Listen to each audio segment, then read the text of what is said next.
श्री कृष्ण ने पहले शुरू में अपने को दो बनाया। आत्मानम द्वेधा पातयत, स्वयं राधा बन गए और श्री कृष्ण तो थे ही, अब राधा कृष्ण दो हो गए।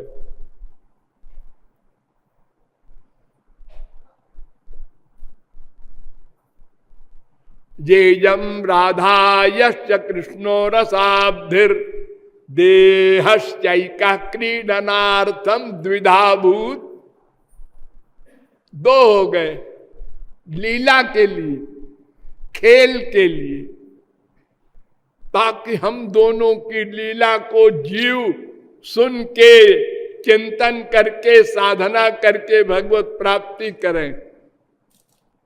राधोपनिषद।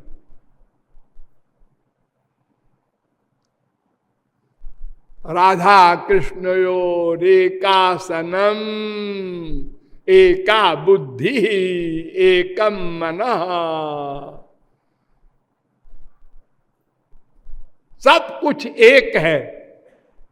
एकम ज्ञानम, एक आत्मा, एकम पदम, एकम ब्रह्म, एका आकृति, अतो द्वयोर न भेदः काल माया गुणातीतत्वात्। राधोपनिषद।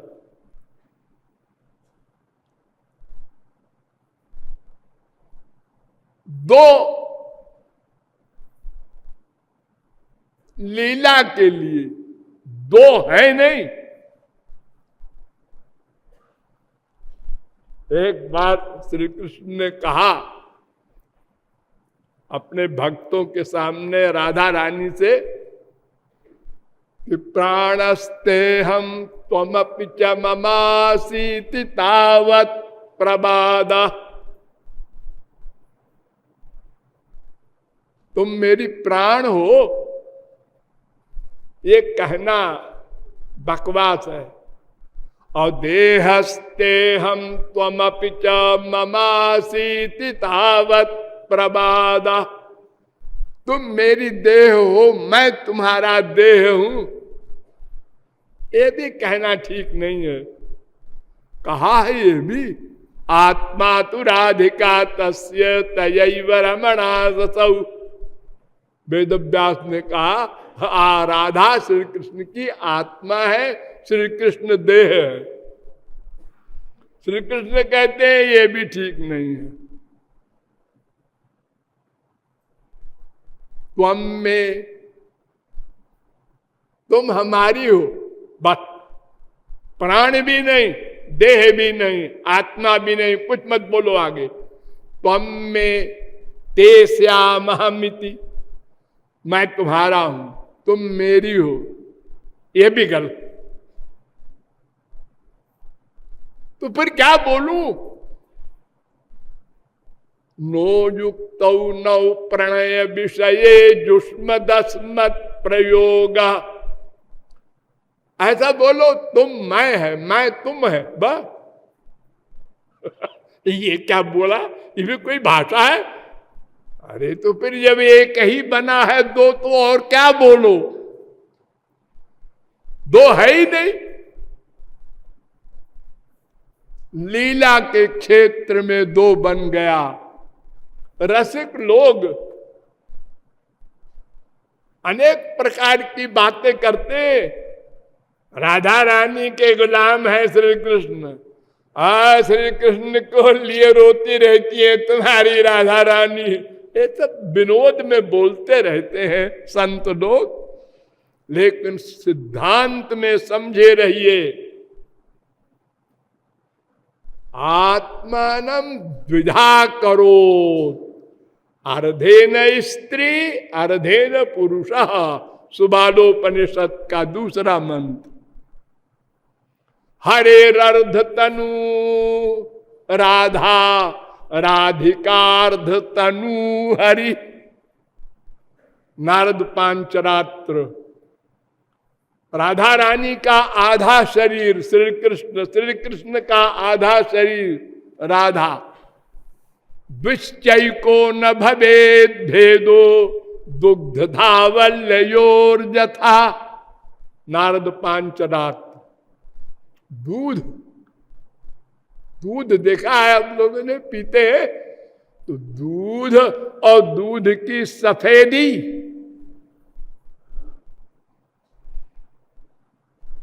दो नहीं है, एक ही है। कस्तूरी और कस्तूरी की खुशबू दोनों एक ही है। कपूर और कपूर की खुशबू दोनों एक ही है। अग्नि और अग्नि की जलाने की और प्रकाश करने की शक्ति दोनों एक ही है। ऐसे ही राधा कृष्ण भी एक ही है।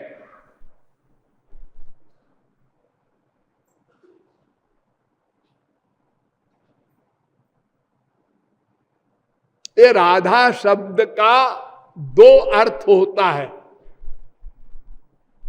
ग्रामर से समझ लीजिए, व्याकरण से। गुरोश्चहला सूत्र है पाणिनि का, उससे अप्रत्यय होता है एक कर्म में एक करण में, दो कारक। तो जब कर्म में प्रत्यय होता है तो उसका मतलब क्या होता है? श्री कृष्ण राधा की आराधना करते हैं। उन्होंने माना है राधैवाराध्यते मया, मैं राधा की आराधना करता हूं। कृष्णो हवै हरि परमो देव सर्वविधैश्वर्य परिपूर्णो भगवान गोप गोपी सेव्यो वृंदाराधितो वृंदावनाधिनाथ स एक एवेश्वर तस्य हवै द्वैतनुर्नारायणो खिल ब्रह्मांडाधिपतिरेकोंश प्रकृते प्राचीनो नित्या तस्य शक्तयस्त्वनेकधा लादिनी संधिनी ज्ञानेच्छा क्रियाद्या तास्वाह्लादिनी बरीयसी परमांतरंग भूता कृष्णेन आराध्यते इति राधा। राधोपनिषद का मंत्र। श्री कृष्ण राधा की भक्ति करते हैं, यानी राधा श्रेष्ठ मानी गई। कर्म में प्रत्यय हुआ, और जब करण में प्रत्यय करेंगे तो अनयाराधितो नूनम भगवान हरिरीश्वर।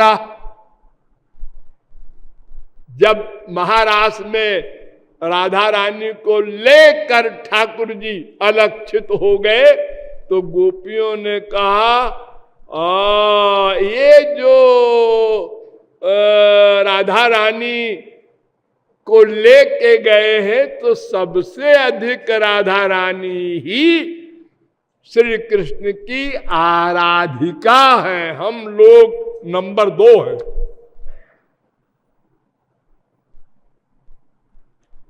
यहां करण में जब अप्रत्यय हुआ तो राधा भक्त हो गई। तो राधा की भक्त श्री कृष्ण की भक्त राधा। कोई झगड़ा नहीं है। विनोद में रसिक लोग बहुत सी बातें कहते हैं, लिखे हैं। आप भी विनोद कीजिए, लेकिन भीतर से समझे रहिए एक ही 2 बन गया है, कोई गड़बड़ नहीं।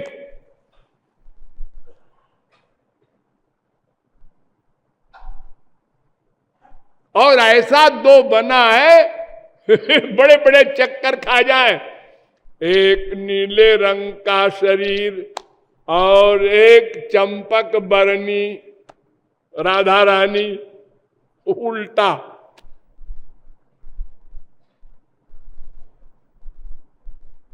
और वेद कहता है कि एक आकृति भी है दोनों की। तो ये नीला रंग और गोरा रंग जो बाहर से दिखाई पड़ रहा है, ये रंग है नहीं। राधा कृष्ण दोनों राधा कृष्ण हैं। क्या मतलब? मतलब वही पर्सनालिटी ही शरीर बन गई है, शरीर अलग से नहीं है। सुप्रीम पावर ही श्री कृष्ण बन गया, वही सुप्रीम पावर राधा बन गया। शरीर भी वही, शरीरी भी वही। आनंद चिन्मय सदुज्वल विग्रहस्य, ब्रह्म संहिता। आनंद मूर्ति मविकल्पम विद्ध वर्चा, तीसरे स्कंद के 9वें अध्याय का 3रा श्लोक। वो आनंद है, सत्य ज्ञानानंतानंद मात्रैक रस मूर्तय। 10, 13, 54 भागवत। अस्यापि देव बपुषो मदनुग्रहस्य स्वेच्छामयस्य न तु भूतमयस्य कोपि। स्वेच्छा से स्वयं बन गए शरीर, स्वयं बन गए, बाहर से किसी मैटर से शरीर नहीं बनाया। जैसे आप लोगों ने सुना है श्री कृष्ण प्रकट हुए थे 4 भुजा से, और राधा के बारे में आप जानते हैं? कम लोग जानते हैं। थोड़ा समझ लीजिए इतिहास। एक राजा थे नृग, इक्ष्वाकु। उनके पुत्र का नाम था सुचंद्र।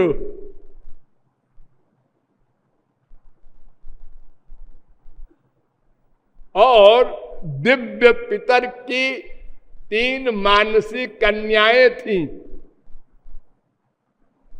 एक का नाम रत्नमाला, एक का नाम कलावती, एक का नाम मेनका। तो रत्नमाला का ब्याह जनक परमहंस से हुआ। उनकी पुत्री सीता जानकी,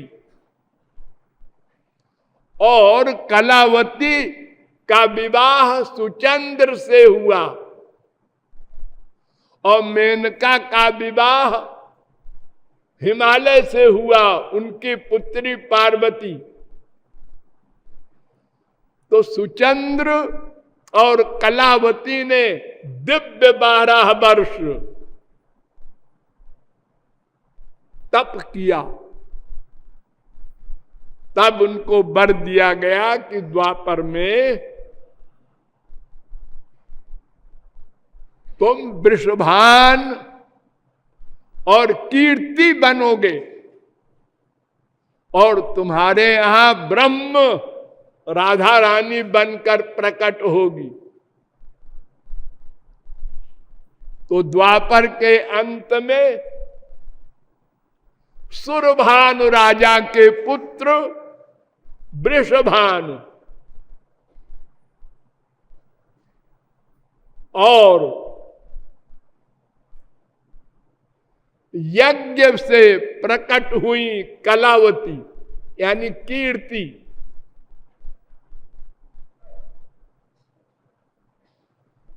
यज्ञ के हवन से। मां के पेट से कीर्ति भी नहीं पैदा हुई, और फिर कीर्ति से प्रकट हुई राधा रानी। अयोनि संभवा राधा, वेद व्यास ने लिखा। तो क्यों जी ये अयोनि संभवा कैसे हो गई? बिना योनि के कैसे उत्पन्न हो गई? मैंने आपको बताया था ना, श्री कृष्ण कैसे हुए थे? मन में गए देवकी के, और वहीं से ऐसी फीलिंग योग माया से कराई कि मां को अनुभव हो, हाँ बेटा बच्चा आ गया, हाँ ये अब थोड़ा और बढ़ गया पेट, हाँ अब डोल रहा है। जो जो लक्षण मां के सच्चे पेट में होते हैं वैसे ही लक्षण अयोनि संभवा देवी वायु गर्भा, वायु भर दिया राधा रानी ने मां के पेट में। वायु गर्भा कलावती सुषाव माया वायुम सातत्राविर, और वो प्रकट हो गई राधा रानी। गर्ग संहिता। तो भगवान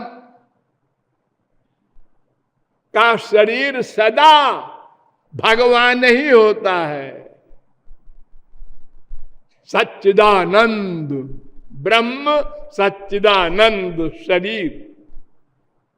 और सिद्ध महापुरुषों का आत्मा अलग होती है और दिव्य शरीर चिदानंद का वो शरीर होता है, लेकिन दो होता है, शरीर और शरीरी। उसके बाद और जितने शरीर हैं वो सब माइक होते हैं। योगियों का निर्वाण शरीर होता है, देवताओं का सूक्ष्म शरीर होता है।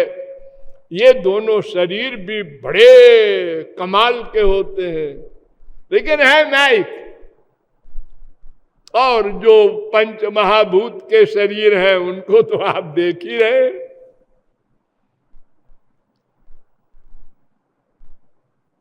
तो जितने भी शरीर होते हैं वो एक दो ही प्रकार के होते हैं, एक माइक शरीर और दिव्य आत्मा। उसमें सब देवता मनुष्य राक्षस सब आ गए। कई कोटियां हैं उसमें, डिटेल बताने का मेरे पास समय नहीं है। और एक दिव्य शरीर और दिव्य आत्मा, वो गोलोक में सिद्ध महापुरुषों का, और एक भगवान का शरीर भगवान, वहां दो नहीं होता। तो राधा रानी का शरीर भी राधा रानी, वहां दो नहीं है। प्रकट हो और तिरोभाव हो जाए तो वो राधा रानी इसी धाम में प्रकट हुई थी जहां आप लोग बैठे हैं। लेकिन आप लोगों को विश्वास नहीं है।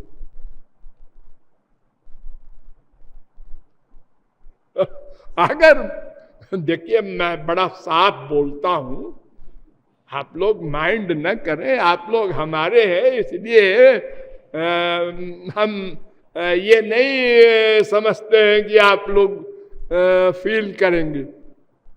सही सही कह रहे हैं कि आप लोग मानते नहीं हैं, वरना अगर आप लोग मान लेते कि जिस पृथ्वी पर आप चल रहे हैं इसी पर राधा रानी चलती थी, उनके चरण पड़ते थे।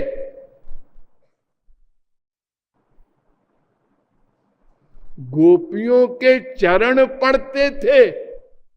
उस पृथ्वी पर मैं चल रहा हूं। ये सौभाग्य राधा रानी ने कैसे दे दिया? मैंने तो कोई ऐसा पुण्य कार्य नहीं किया था। तो आप पृथ्वी के एक एक कण पर निछावर हो जाते, लेकिन नहीं होते। क्यों? ये जो पृथ्वी आप देख रहे हैं ये पंच महाभूत की है। इस पृथ्वी में वो दूसरी पृथ्वी है, दिव्य पृथ्वी, जिस पर राधा रानी चली थी, है इसी के अंतर्गत, लेकिन उसको रसिक लोग जानते हैं। आपको वो नहीं दिखाई पड़ सकती, क्योंकि आपकी आंख माइक, मन माइक, बुद्धि माइक है। जब आप लोग साधना करके, राधा रानी की भक्ति करके अंतःकरण शुद्ध कर लेंगे और फिर उनकी कृपा से स्वरूप शक्ति मिलेगी, वो स्वरूप शक्ति अंतःकरण को दिव्य बना देगी, इंद्रियों को भी दिव्य बना देगी। तब आप देखेंगे इसी पंच महाभूत की माइक पृथ्वी में वो दिव्य पृथ्वी भी है, जिस पर राधा रानी आज भी चलती रहती है।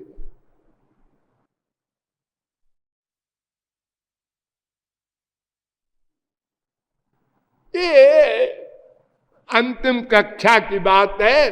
अभी आप लोगों को यही समझना है कि हमको आनंद चाहिए और वो राधा रानी की कृपा से ही मिलेगा। और राधा रानी की कृपा के लिए हमको पुनः नवजात शिशु की अवस्था में जाना होगा। जैसे तुरंत का पैदा हुआ बच्चा कुछ नहीं जानता, ऐसे हम भी राधा रानी के बारे में कुछ नहीं जानते, अनंत कोटि कृपालु बोला करें, क्योंकि वो बोलने का विषय ही नहीं, वो तो अलौकिक जगत का विषय है, वहां शब्दबद्ध नहीं पहुंचते। तो जब हम भोले बालक के रूप में अपने को लाकर रोकर बिना किसी कामना के और राधा रानी और उनके जन को छोड़कर अन्यत्र मन का अटैचमेंट न करके, अर्थात अनन्य भक्ति और निष्काम भक्ति करेंगे और अंतःकरण शुद्ध कर लेंगे, ये हमारा काम। तब गुरु की कृपा से हम अधिकारी बन जाएंगे। फिर वास्तविक बरसाना धाम और राधा रानी के उस अलौकिक रस का अनुभव करेंगे, जिस रस को हम पुस्तकों में पढ़ते हैं कि ब्रह्मा शंकर इस रस के लिए अपना लोक छोड़कर इसी ब्रिज की धूल में लोटपोट हुए थे। तो साधना के द्वारा हमको भी आगे बढ़ना है। हर समय हर जगह अपने गुरु और भगवान को अपने साथ रियलाइज करने का अभ्यास करना होगा। अभ्यास से ही लक्ष्य की प्राप्ति होगी। अपने आप न कोई गुरु दे सकता है और न साक्षात राधा रानी दे सकती हैं। अनंत बार हम लोग राधा रानी और श्री कृष्ण का दर्शन किए हैं, लेकिन माइक बुद्धि, माइक आंख होने के कारण हम माइक फल ही में रह गए। इसलिए पात्र बनाना हमारा काम है, हमको बनाने के लिए प्रयत्न करना चाहिए अभ्यास से। हमसे और गए गुजरे बड़े बड़े पापात्मा महापुरुष बने हैं, हमारे ही भाई थे वो। अतएव निराश होने की आवश्यकता नहीं। अनंत कोट पाप हो, भगवत कृपा से सब माफ हो जाते हैं, शरणागति सही सही हो। इन शब्दों के साथ हम लोग आज राधा रानी के कृपा पात्र बनने के लिए कमर कस ले, प्रतिज्ञा करें कि अब हम अगले राधाष्टमी मनाने के लिए कुछ करके दिखा देंगे, ताकि राधा रानी के हम समीप पहुंच सकें। शेष फिर बोलिए राधा रानी की।